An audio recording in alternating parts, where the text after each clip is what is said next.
আল্লাহর হাবিব সাল্লাল্লাহু আলাইহি ওয়াসাল্লামের বয়স তখন ৩৫। বয়স কত? মজার একটা ঘটনা, খেয়াল করে শুনবেন। বয়স কত? ৩৫। কাবা ঘরের পুনর্নির্মাণ হবে। কাবা ঘরের ৪টা কর্নারের একটা কর্নার আছে আর রুকনুল হাজারিল আসওয়াদ, যেখানে হাজরা আসওয়াদ পাথর থাকে, ওইটাকে সরানো হয়েছে। এখন কাবা ঘরের নির্মাণ শেষ, ওই হাজরা আসওয়াদ পাথর নিয়ে এটার কর্নারের মধ্যে সেট করা হবে। কিন্তু কে রাখবে? কারণ হাজরা আসওয়াদ তো যেন তেন পাথর নয়, জান্নাতি পাথর। কিয়ামতের দিন এই পাথরের ভেতরে আল্লাহ একটা জিহ্বা দিবে, দুইটা চোখ দিবে। এই পাথর বলবে, আল্লাহ এই লোকগুলো আমারে চুমো দিয়েছিল, এর উসিলায় আজকে তুমি তার জান্নাতে ঢুকায় দাও। তো এটা অনেক সম্মানিত পাথর, এই পাথরকে বহন করাটাও সম্মানিত। 4 দলের মক্কার 4 নেতা বলে, এই সম্মান আমরা হাতছাড়া করতে চাই না, কেউ এই পাথরে হাত দিতে পারবে না। এক নেতা কয়, আমি নিব, আমি নিয়ে এটা কাবা ঘরে রাখবো। দ্বিতীয় নেতা বলে, না, এই পাথর আমি অন্য কাউরে দেব না, এটা অনেক সম্মানের, অনেক প্রেস্টিজিয়াস ইস্যু, আমি এই পাথরটা হাতে নিয়ে কাবা ঘরে রাখবো। তৃতীয় নেতা বলে, না, রক্তের গঙ্গা বইয়ে দেব, কিন্তু এই পাথর কাউরে দেব না। চতুর্থ নেতা বলে, না, আমি নেব। কিলাকিলি আছে না নাই? পাথর কয়টা? নেতা কয়জন? 4 জন। কিভাবে এই সম্মানিত পাথর নিয়ে সেট করবে? কেউ মীমাংসায় যেতে পারে না। এক মুরব্বী বলে, থাক, আজকের জন্য এখানেই সবার মুলতবি, আগামী দিনে এই মসজিদুল হারামের দরজা দিয়ে প্রথম যে ঢুকবে সে সিদ্ধান্ত দিবে। আল্লাহর মেহেরবানি, এর পরের দিন এই পথ দিয়ে ছুটে এসেছে বিশ্বনবী মুহাম্মদ। সুবহানাল্লাহ পড়বেন না? সুবহানাল্লাহ পড়েন আওয়াজ করে। কামলিওয়ালা নবী প্রথম আসলেন, সবাই খুশি, জামিন রাদিনা বি। আরে আলামিন আসছে, আলামিন আসছে। সবাই বিশ্বনবীকে বললেন, এই এই ঘটনা। কেউ তো পাথর ছাড়তে চায় না। পাথর হইল একটা, নেতা কয়টা? এখন কে এই পাথর নিয়ে রাখবে? এই নিয়ে মারামারি। আল্লাহর হাবিব সাল্লাল্লাহু আলাইহি ওয়াসাল্লাম বললেন, তাই হালুম্মা ইলাইয়া সাউবান, একটা কাপড় নিয়ে আসো, আমি এখনই সলিউশন করে দিচ্ছি। সুবহানাল্লাহ নাই? কাপড় নিয়ে আসা হলো। বিশ্বনবী বললেন, কই পাথর? সবাই বলল, এই পাথর। আল্লাহর হাবিব সাল্লাল্লাহু আলাইহি ওয়াসাল্লাম মোবারক হাত দিয়ে পাথরটা তুললেন।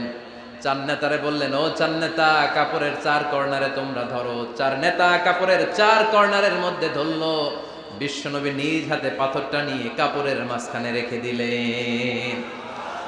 এবার বিশ্বনবী আগে আগে যায়, 4 নেতারে বললেন, 4 কর্নার ধরে পাথরটারে নিয়ে আমার পেছনে পেছনে আসো। কাবার কাছে যে বিশ্বনবী আবার নিজ হাতে পাথরটা তুললেন, আবার নিজ হাতে কাবার ভেতরে রেখে দিলেন। পড়েন সুবহানাল্লাহ। সম্মান আসলে 4 নেতার দিকে যায় নাই, সম্মান গিয়েছে বিশ্বনবীর দিকে। এতক্ষণ কাউরে দিবে না, এখন কেউই ধরতে পারে নাই, তারপরেও খুশি। সুবহানাল্লাহ কইবেন না? প্রথমে যে হাজরে আসওয়াদ পাথর ধরছে কে? বিশ্বনবী। কাপড়ে রাখছে কে? বিশ্বনবী। আবার কাপড় থেকে উঠিয়ে হাজরে আসওয়াদের পাথরটারে কাবার ভেতরে ঢুকাইছে কে? সুবহানাল্লাহ কইবেন না? সব সম্মান গেল বিশ্বনবীর হাতে, সব স্ট্যাটাস গেল বিশ্বনবীর হাতে। 4 নেতা কাপড়ের কিনারা ধইরাই খুশি। এইটাই বলে নেতৃত্বের গুণাবলী। চিল্লায় বলো ঠিক কিনা? কনফ্লিক্ট রিজলভিং অ্যাবিলিটি, বিরোধ নিষ্পত্তি করার কোয়ালিটি থাকা চাই, তবেই তিনি নেতা। কি কারিশমা দেখছেন? What a charismatic leader. এতক্ষণ রক্তের বন্যা বইয়ে দিবে, কাউরে দিবে না পাথর। এখন কেউই ধরতে পারে নাই, কিন্তু স্লোগান দিতেছে জিন্দাবাদ। আসরা নাই? নেতা হইলে এরকম নেতা হইতে হবে।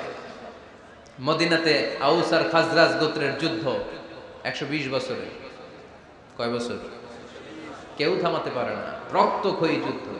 আল্লাহর হাবিব সাল্লাল্লাহু আলাইহি ওয়াসাল্লাম মক্কা থেকে মদিনায় এসে 7 দিনের ব্যবধানে 120 বছরের যুদ্ধ থামাইয়ে দিলেন। এতদিন এই গোত্রের লোকের সাথে এই গোত্রের কোনো বিয়ে নাই, এই গোত্রের লোকের সাথে এই গোত্রের কোনো অর্থনৈতিক লেনদেন নাই। বিশ্বনবী যখন আউস খাজরাজের যুদ্ধ থামিয়ে দিলেন, মদিনাতে আনন্দের ধুম পড়ে গেল, নতুন নতুন উৎসবের ধুম পড়ে গেল। সব ভাই ভাই। নেতা হইলে এরকম নেতা হইতে হবে, কোনো মারামারি থাকতে পারবে না সমাজে। চিল্লায় কোন ঠিক কিনা? নেতা আসলেই সমাধান, নেতা আসলেই। সহিহ বুখারীতে একটা কিতাব আছে, কিতাবুস সুলহ, মীমাংসার অধ্যায়। একটা বাব আছে, বাবু কওলিল ইমামি লি আসহাবিহি ইযহাবু বিনা নুসলিহ বাইনাহুম। ইমাম সাহেবের এই কথা যে আমাদেরকে নিয়ে চলো, আমরা মিলাইয়ে দেব, এটা আল্লাহ রাসূল সাল্লাল্লাহু আলাইহি ওয়াসাল্লামের একটা বিখ্যাত ডায়ালগ। ডায়ালগটা কি? খেয়াল করে শুনেন। যুদ্ধ, মারামারি আর ঝগড়া শুনলেই আল্লাহ রাসূল সাল্লাল্লাহু আলাইহি ওয়াসাল্লাম বলতেন, ইযহাবু বিনা নুসলিহ বাইনাহুম। আরে আমরা আছি তো, আমগরে নিয়ে যাও না, আমরা মিলাই দিব। সুবহানাল্লাহ পড়েন। মারামারি দেখলে বিশ্বনবী মিলায় দিতেন। আল্লাহর হাবিব সাল্লাল্লাহু আলাইহি ওয়াসাল্লাম বলতেন, আলা উখবিরুকুম বিআফদালি দারাজাতিন মিনাস সালাতি ওয়াস সিয়ামি ওয়ান নুসুক। রোজা, নামাজ, সালাতের চেয়ে বড় একটা সওয়াবের কাজ আছে, ওটা কি আমি তোমাদের বলবো না? সাহাবারা বললেন, সেটা আবার কি? বিশ্বনবী বললেন, ইসলাহু যাতিল বাইন। দুইজন ঝগড়া করতেছে, তুমি ঝগড়া না লাগায় দিয়া মিলাই দিবা, এর চেয়ে ভালো কাজ হয় না। জোরে কোন ঠিক কি না? সবচেয়ে শ্রেষ্ঠ কাজ। নোয়াখালীতে আগুন লাগলে আপনারা কি দিয়ে নিবা? কি দিতে হয়? পানি। অনেকে ওই জায়গায় তেল দেয়। জ্বলতেছে কি? আগুন। আগুন নিবানোর জন্য ঢালবেন কি? অনেকে ঢালে কি? তেল। আহা না, আপনি থামায় দিবেন, মিলায় দিবেন। আপনার জন্য ভালো জিনিস মিলায় দিবে কে?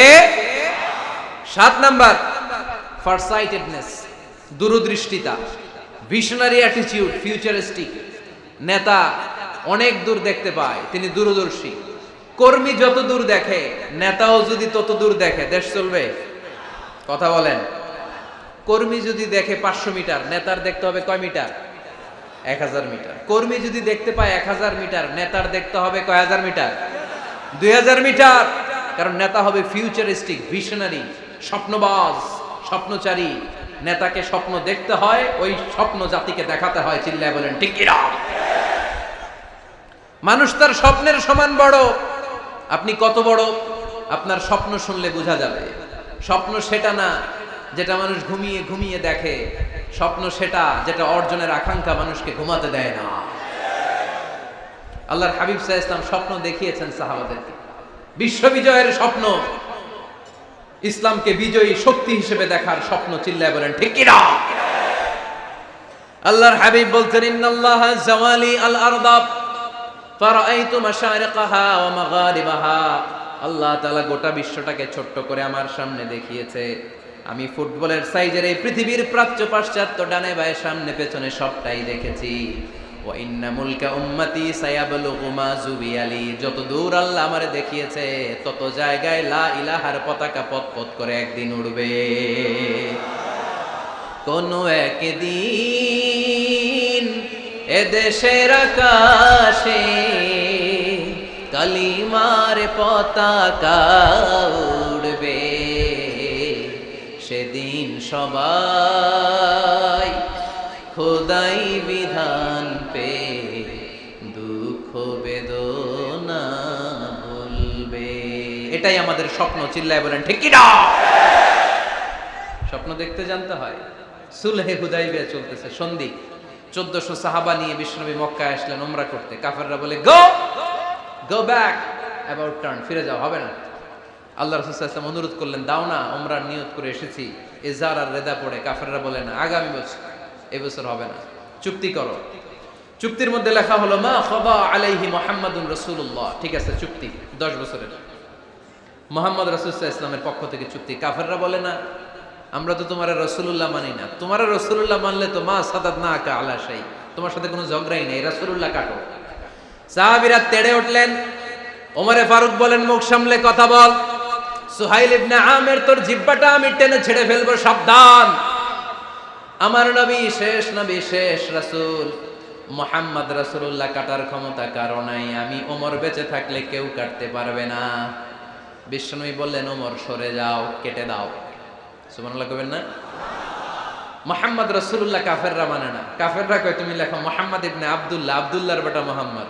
কারণ মুহাম্মদ রাসূলুল্লাহ যদি এই সন্ধিতে থাকে, চুক্তি, তার নিচে আমরা সিগনেচার করি, তার মানে এটাই প্রমাণ হয়ে যায় আমি তোমাকে রাসূল বলে মানি। আমরা কাফেররা তোমাকে রাসূল বলে মেনে নিয়েছি। নো, তোমার রাসূল বইরা মানলে তো খেলা এখানেই শেষ। কাটো, রাসূলুল্লাহ লেখা যাবে না, লিখতে হবে আব্দুল্লাহর বেটা মুহাম্মদ। কোন সাহাবারা রাজি হয় না। কথা শুনতেছেন? সাহাবারা বলে, রক্তক্ষয়ী যুদ্ধ হবে, আমার নবীর নামের পরে রাসূলুল্লাহ লিখতেই হবে। বিশ্বনবী বললেন, কেটে দাও। কারণ সাহাবারা দেখতেছে এতটুকু, বিশ্বনবী দেখে অতটুকু। বিশ্বনবী অন্য প্ল্যানে আগাচ্ছেন। বিশ্বনবী ভাবলেন, 10 বছরের যুদ্ধবিরতি যদি হয়ে যায়, আমি আমার লোকদেরকে ঠিক করব। আমি তারবিয়া, তালিম, তাহজিব, তামাদ্দুন দিয়ে মদিনাটাকে একটা কল্যাণ রাষ্ট্রে পরিণত করব। আমি আমার ফোর্সকে সাজাবো, আমি আমার সাহাবাদেরকে প্রশিক্ষিত করব। এই 10 বছরের ব্যবধানে আমি গোটা বিশ্বকে ঝাঁকি মেরে কাঁপিয়ে দেব। কিন্তু সাহাবারা পড়ে আছে রাসূলুল্লাহর মধ্যে। সাহাবারা পড়ে আছে কই? সাহাবারা এর চেয়ে বেশি ভাবতে পারতেছে না। সাহাবারা বলে রাসূলুল্লাহ কাটা যাবে না, বিষ্ণু বলেন কেটে দাও। তার মানে নেতা কর্মী যদি দেখে 500 মিটার, নেতার দেখতে হবে 1000 মিটার। চিল্লায় বলেন ঠিক কিনা? নেতার 9 নাম্বার গুণাবলী, a leader should be very strategic. নেতাকে কৌশলী হতে হয়। কৌশল না জানলে উনি নেতা হতে পারে? বলেন। ডিপ্লোম্যাটিক কোয়ালিটি, কূটনীতি যদি না জানা থাকে নেতা হইতে পারবে? আল্লাহর হাবিব সাল্লাল্লাহু আলাইহি ওয়াসাল্লামের মতো বড় কূটনীতিবিদ পৃথিবী দেখেছে? কথা কন না কেন? দেখেন কি ধরনের স্ট্র্যাটেজি আমার নবী ফলো করতেন। আমার নবী যদি যুদ্ধ করতে কোথাও যেতেন, অ্যাটাক করবেন ডান দিকে, অ্যাটাক করবেন কোন দিকে? খায়বার অ্যাটাক করবেন, খায়বার ডানে। বিষ্ণুবী বের হতেন মদিনার বাম দিক দিয়ে। যাবেন কই? ডানে। আওয়াজ করে বলেন যাবে কই? কিন্তু মদিনা থেকে বের হইতেন কোন দিক দিয়ে? বাম দিক দিয়ে। লোকেশন আর ডাইরেকশন কখনো কারোর সাথে শেয়ার করতেন না। উনি কই যাচ্ছে কেউ বুঝতো না। বাম দিক দিয়ে বের হয়ে অনেক ঘুরে তারপরে ডান দিকে যেতেন। সুবহানাল্লাহ পড়বেন না? অ্যাটাক করার সময় 3টা অপশন দিতেন, choose any of the options. যে বলতেন নাম্বার 1 আসলিম তাসলাম, ইসলাম মানো, ভাই ভাই আমার হৃদয়ে চলে আসো, তোমরাও ভাই আমরাও ভাই, দুনিয়াতেও শান্তি আখিরাতেও শান্তি। এটা যদি ভালো না লাগে, option 2 you pay the tax, we provide you the security. তোমরা ট্যাক্স দিবা, আমরা তোমাদেরকে সিকিউরিটি দিব। ইয়াতুনা আল জিজিয়াতা আন ইয়াদিন ওয়া হুম সাগিরুন, তোমরা জিজিয়া দিবা, আমরা সিকিউরিটি দিব। প্রথম অপশন মুসলমান হইলা না, আমাদের ভাইও হইলা না। দ্বিতীয় অপশন ট্যাক্সও দিবা না, কাফির থাকতে মনে চায় থাকো, খ্রিস্টান থাকো, ইহুদি থাকো, ধর্মান্তরিত হওয়া লাগবে না, খালি ট্যাক্স দিবা, ওইটাও ভালো লাগে না। 3 নাম্বার অপশন হচ্ছে the sword will decide what gonna happen among আস, তলোয়ার ফয়সালা করবে এখন কি হবে। সুবহানাল্লাহ কইবেন না? প্রথমেই যেই কোথাও অ্যাটাক করতেন বিশ্বনবী, সবসময় ডিফেন্সিভ মোডে থাকতেন, আত্মরক্ষার মোডে থাকতেন। আক্রমণ করা হলে মেনে নিতেন, ধৈর্য ধারণ করতেন। ধৈর্যের সীমা যখন ছাড়িয়ে যেত তখন বিশ্বনবী হাত তুলতেন, চিল্লায় বলেন ঠিক কিনা? যুদ্ধের ময়দানেও যখন সেনাপতি পাঠাতেন বলতেন খবরদার নারীদের গায়ে হাত তুলো না, বৃদ্ধাদেরকে মেরো না, শিশুদেরকে মেরো না, ওই এলাকার পাদ্রীদের গায়ে হাত তুলো না, ওই এলাকার গবাদি পশুগুলোকে হত্যা করো না, গাছপালাগুলো ধ্বংস করো না। তোমাদের বিরোধী যোদ্ধারাও যদি তলোয়ার রেখে দিয়ে হাত তুলে বলে আল আমান, সিকিউরিটি সিকিউরিটি, আমরা আমান চাই, নিরাপত্তা চাই, তাকেও মেরো না। সুবহানাল্লাহ পড়বেন না? গোটা বিশ্বকে সভ্যতা শিখিয়েছেন। মক্কা বিজয়ের পরে গণধর্ষণ করেন নাই, গ্রামকে গ্রাম তিনি জ্বালিয়ে দেন নাই, হাজার হাজার লক্ষ লক্ষ শত্রুকে এক বাক্য দিয়ে ক্ষমার ঘোষণা দিয়েছেন, চিল্লায় বলেন ঠিক কিনা? As a father, as a teacher, as a commander, as a leader, as a lawgiver, as a lawmaker, as a reformer of the society, Muhammad is the superman of the world. আওয়াজ করে পড়তে হবে আল্লাহু আকবার। কূটনীতি কারে বলে? Diplomacy কারে বলে? স্ট্র্যাটেজিক অ্যাটিটিউড কারে বলে? শিখে নেন। বদরের প্রান্তরে বিষ্ণু ঈসা ইসলাম উপস্থিত হলেন। ওই যে কাফেরদের তাবু, কাফেররা আসছে 3 দিন আগে, মুসলিম সৈনিকরা পৌঁছলেন 3য় দিন। এসে বিষ্ণু ঈসা ইসলাম সবাইকে বললেন কত হতে পারে কাফের, কেউ বলতে পারে না। 2 জন রাখাল পেয়ে জিজ্ঞেস করলো, এই রাখাল কয়দিন ধরে আছো? আমরা 1 সপ্তাহ ধরেই বদরে আছি। শুনতেছেন? শুনতেছেন? উনি বললেন ওই যে কাফেররা যে আসছে কয়দিন আগে? কয় 3 দিন আগে। 3 দিন আগে। কত হবে সংখ্যা? কলু কাসীর, অনেক। কত হইতে পারে? রাখাল 2 টাকা জানি না। আল্লাহ রাসূল সাল্লাল্লাহু আলাইহি ওয়াসাল্লাম চিন্তায় পড়ে গেলেন, কারণ ওনার যুদ্ধে অ্যাটাকের সিস্টেম ছিল শত্রু সংখ্যা কত এটা আমাকে জেনে নিতে হবে। সুবহানাল্লাহ পড়বেন না? অনেক কৌশল হাতড়িয়ে এবার বিশ্বনবী আবার রাখাল 2টাকে ডেকে পাঠালেন, বললেন কাম ইয়ানহারুনা কুল্লা ইয়াউম, ওরা আসার পর থেকে প্রতিদিন খাওয়ার জন্য কয়টা করে উট জবাই করে? এবার ওরা বলল প্রথম দিনে ইয়াউমান তিসআন, প্রথম দিন খাওয়ার জন্য উট জবাই করেছে 9টা। অফিল ইয়াউমি সানি 10, আর দ্বিতীয় দিনে উট জবাই করেছে 10টা। বিশ্বনবী বললেন তাই ইদান আল কওমু মা বাইনা 900 ওয়াল আলফ, তাহলে কাফেররা 900 থেকে 1000 এর মধ্যে হবে। কত ছিল কাফেরের সংখ্যা? বদরের যুদ্ধে কাফেরের সংখ্যা ছিল কত? 1000। কিভাবে নমুনা দেখে আলামত সংগ্রহ করতেন? ওরা কয়টা উট জবাই করেছে, 2 দিনে প্রথম দিন 9টা, দ্বিতীয় দিন 10টা। বিশ্বনবী হিসাব মিলাই ফেললেন যোগ বিয়োগ দিয়ে, কাফেরের সংখ্যা 900 থেকে 1000-এর মধ্যে হবে। হিসেব করে দেখা গেল 1000 সৈনিক এসেছিল সেই বদরের যুদ্ধে। চিল্লায় বলো আল্লাহু আকবার। স্ট্র্যাটেজি জানতে হয় না, তাকে কৌশল জানতে হয়। সর্বশেষ নেতার যে গুণ, এটা বলে শেষ করব, সাকসেশন ম্যানেজমেন্ট। নেতা ভালো নেতা বানায়া যায়, ঠিক কিনা? A good leader produces a good leader. একজন ভালো নেতা তখনই ভালো নেতা যখন সে নতুন করে ভালো নেতা তৈরি করে দিয়ে যায়, ঠিক কিনা? সে যদি নতুন নেতৃত্ব তৈরি করে দিয়ে না যায়, সমাজ চলবে? চলবে? এটাকে বলে দি সাকসেশন ম্যানেজমেন্ট। আল্লাহ রাসূল সাল্লাল্লাহু আলাইহি ওয়াসাল্লাম ভালো সাকসেসর রেখে গিয়েছিলেন, এমন কিছু যোগ্য নেতৃত্ব তৈরি করে গিয়েছিলেন, উনার পরে টানা 30 বছর নেতৃত্ব নিয়ে মুসলিম উম্মাহকে 1 সেকেন্ডও ভাবা লাগে না। চিল্লায় বলো মুসলমান, ঠিক কিনা? ভালো নেতা বানায়। নেতা খালি নেতৃত্ব দেয়, উনি কোনো নেতা বানায় নাই। এটা কি নেতা? কথা বলেন। এবার উত্তর দেন। আমার নবী ইন্তেকালের আগেই যোগ্য নেতৃত্ব তৈরি করে রেখে গিয়েছিলেন কি জান নাই? কাকে রেখে গেছেন? আবু বকর।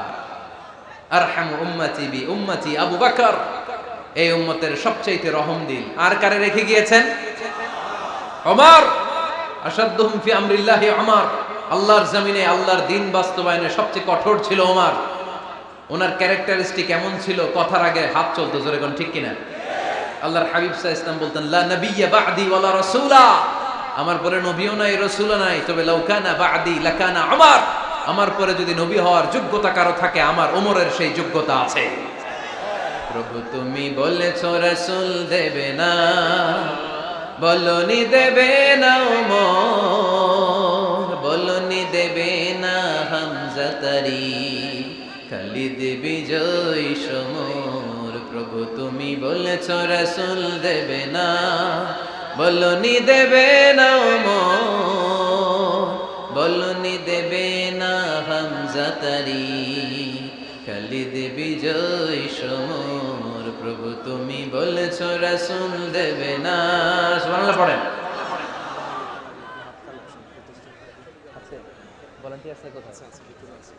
এই উঠতেছেন কেন? হ্যাঁ, উঠলেন কেন? এই 2 ঘন্টা ওয়াজ শোনার পরে শেষ বেলায় আপনারা উঠে যাবেন না?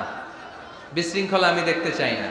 একটা লোক প্যান্ডেলে আওয়াজও করবে না, উঠতেও পারবে না। আমার নবী নিজেও ছিলেন শ্রেষ্ঠ নেতা, রেখেও গিয়েছেন শ্রেষ্ঠ নেতা। চিল্লায় বলেন ঠিক কিনা?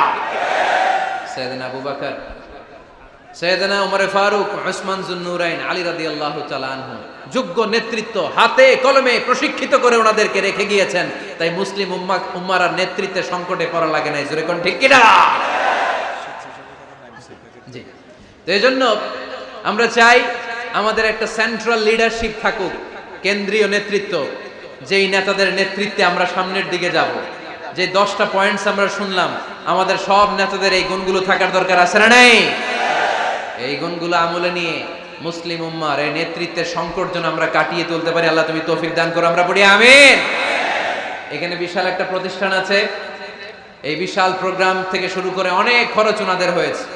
স্বেচ্ছাসেবক ভাইয়েরা তাদের সময় মাত্র 2 মিনিট, এই 2 মিনিটে প্যাকেট নিয়ে আপনাদের সামনে যাবে। যার যতটুকু সুযোগ হয়, আমরা কেউ বাদ যাব না। এই প্রোগ্রামের জন্য এবং এই বিশাল মাদ্রাসার জন্য আমরা মুক্ত হস্তে দান করে যাব। এই উঠতেছেন কেন? উঠলেন কারা কারা? এদিকে তাকান, যারা উঠছেন এদিকে তাকান, দেখি তাকান তাকান। আমরা দোয়া ছাড়া কেউ যাব না। যাবেন? ভদ্র, নোয়াখালীর ছেলেরা অনেক ভদ্র। বসেন। সুন্দর সুন্দর ঘোষণা আছে কয়েকটা, সুন্দর সুন্দর ঘোষণা। এতক্ষণ তো প্লে কার্ড দেখাইছো, উই লাভ আজহারি। এখন উঠলে হবে? কতটুকু লাভ করো আজহারিরা দেখবো। বসো, একটা উঠতে পারবো না। আমার ভাই রফিকুল্লাহ আফসারি ভাইয়ের অসাধারণ কিছু বই আছে, অনেকে খুঁজে কোত্থেকে পাবে। আজকে এখানে আছে, যাদের দরকার আপনারা নিয়ে যাবেন। আমি নিজেও ওনার একজন ভক্ত, ওনার লেখার ভক্ত। আমি নিজেও ওনার লেখার পাঠক। অসাধারণ লিখেন। কি যেন একটা দেখলাম, নানা আলেম নানা মতে, আমি যাব কোন পথে? আলেমরা নানান মতে, পাবলিক যাবে কোন পথে? তো সুন্দর সুন্দর বই আছে, এগুলো আপনারা নিয়ে যাবেন। স্টেজে উপস্থিত আছেন নোয়াখালী জেলার এডিশনাল এসপি, কই উনি? আপনি? মাশাআল্লাহ মাশাআল্লাহ, কাজী মোহাম্মদ আব্দুর রহিম ভাই না? আলহামদুলিল্লাহ, আপনাদের এই জেলার এডিশনাল এসপি সাহেব আছেন। আমি ওনাদেরকে ধন্যবাদ জানাই যে এত ব্যস্ত মানুষ আমি জানি, তারপরেও ওনারা এই প্রোগ্রামে উপস্থিত হয়েছেন, অনেক শুকরিয়া জানাই। কোম্পানিগঞ্জ উপজেলার ওসি সাহেব আছেন জনাব আরিফুর রহমান ভাই, সাবেক উপজেলা চেয়ারম্যান মিজানুর রহমান বাদল ভাই, আমার নামে নাম